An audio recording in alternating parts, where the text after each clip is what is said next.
Boy, Elias, you did good on this Thank series. you, Danny. This was just incredible watching the arc that Moll and Locke had this season. What drew you to be a part of this series? This character? Yeah, I mean, look, I grew up a giant Star Trek fan, like a huge, massive Star Trek fan. I don't remember a time in my life where Star Trek wasn't around, like part of something I watched constantly. And I was on the show in the first season, just as a small character, and I was really upset because that character kind of I thought was going to be bigger, ended up being really small, and I was really upset because I thought I had done the show and I'm never going to be able to do it again. And I asked the casting directors if they just think of me. If there's a role that comes up that I could play, just please let me know. And they're like, yes, of course. And casting directors say that all the time, so I didn't believe them. But 5 years later, to their credit, they called me and they just offered me Locke, and I was not going to say no. So No. even with the prosthetic and stuff like that, I was like, yeah, yeah, absolutely, I love it. And I didn't really know what the character was entailed when they offered me the role. They just said kind of like a Bonnie and Clyde thing is what they said. I was like, cool, I can be Clyde. Just let me know what you need. And that's how I got on the show in the fifth season. What was the process for you to become Locke as far as the coloring and sitting through it all? It was like 4.5 hours every day to get into it. Except in the episode, there was one episode where I had to do my hands, and that was like 6 hours because the hands took another 2 hours. Uh, so it was tiring. I didn't really think it would be that tiring until I did it.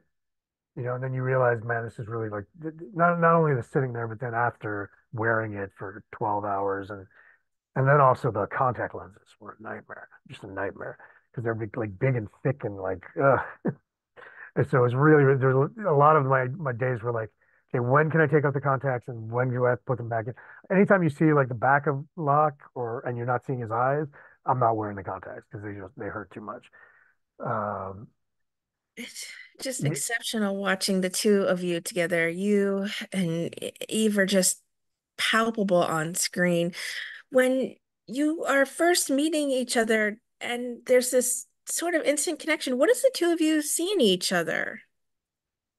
do you mean from a character point of view, or from like a Of personal course, point of yes, yes. From view? Molly's point of view. Is there something about them that really that she sees in him that truly she feels like this is her other half or someone who understands her finally? Yeah, I mean, you'd have to ask Eve about what she would think, what Maul thought. I'm sure we discussed it. I don't really remember specifically, but for Locke, it was always it became like he fell in love with her, obviously, and but it was almost also just a way out of this situation that he was in, this familial situation that he didn't want to be in, and so maybe there was maybe there was a part of it that was just like I see her as freedom, but then like the love was a bonus. But then it became the opposite, where it was all about the love. Like he's telling her to leave. He's like, just leave. You're never gonna like this is never gonna happen now. I just shot my uncle. Like we're screwed. And when she says, "Come with me," it's like oh my God. So not only am I in love with this woman, but maybe my freedom is coming too. So it's all coupled. It's all mixed together. Like what he loves about her, I guess, is her tenacity and her I mean she's beautiful obviously and just her I personally love Maul as like just her attitude and how she handles herself like it's very attractive so I'm sure I'm sure I use that somewhere in my performance. What would he think of her going so far, such lengths to bring him back? He's truly sacrificed himself for her love, for her freedom in the end. Yeah, that's a good question. We talked about that. It's like would I think even I had this conversation like would Locke want you to do this, to risk all you're risking for him, or would he just want you to just go be free? Especially when she starts ruling the brain, like you just know that Locke was like, "Why are you doing this? It's not what we agreed on." She was doing it to get him back, obviously, but I think he would probably say like, just leave, don't worry about me, just go do the freedom thing, the Emerald Chain that she was going to go to, right? Um, which is funny in a weird way. Asira's in the middle in the Emerald Chain, right? And Janet Kidder just texted me, literally. Janet Kidder, who plays Osira, just texted me. How's it going? All right, I'll get back to you, Janet.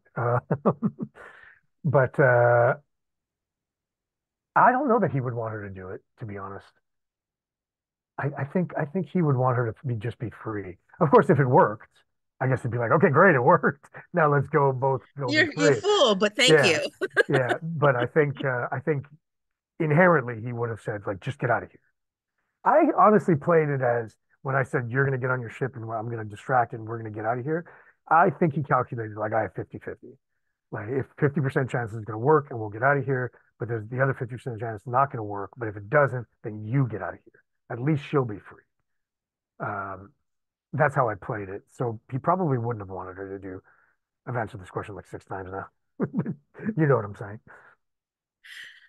What has it meant to you truly to be a part of the legacy that is Star Trek, these iconic series, twice even? Yeah, no, look, I'm a giant Star Trek fan. Like I said, I don't remember a time in my life when I didn't have Star Trek, or so. Um, it was. I'm not even sure. Even 2 years later, it's sunk in completely.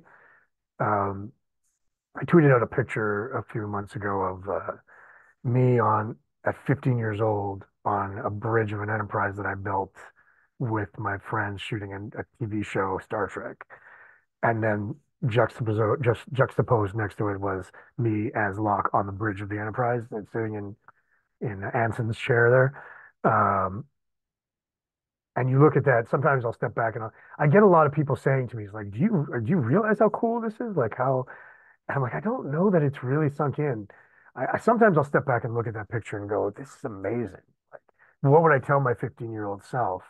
Like, you're going to be a main bad. You're going to make history. You're going to be the first Breen you've ever seen in Star Trek. Like that's it's unfathomable when you really think about it. So I don't really know how to feel other than grateful and overwhelmed. But What would you like to say to everyone who are fans and supporters of the work you did, who truly saw you as this incredible character? I mean, just thanks. I'm glad that it came through. That was my biggest worry, to be honest, Jamie. It was like I was worried so much about making sure that the empathy and the love came through the prosthetic and making sure that their relationship worked. And I must have bugged Michelle about Michelle Paradise, the showrunner, as the because it took like a year before the show came out, right?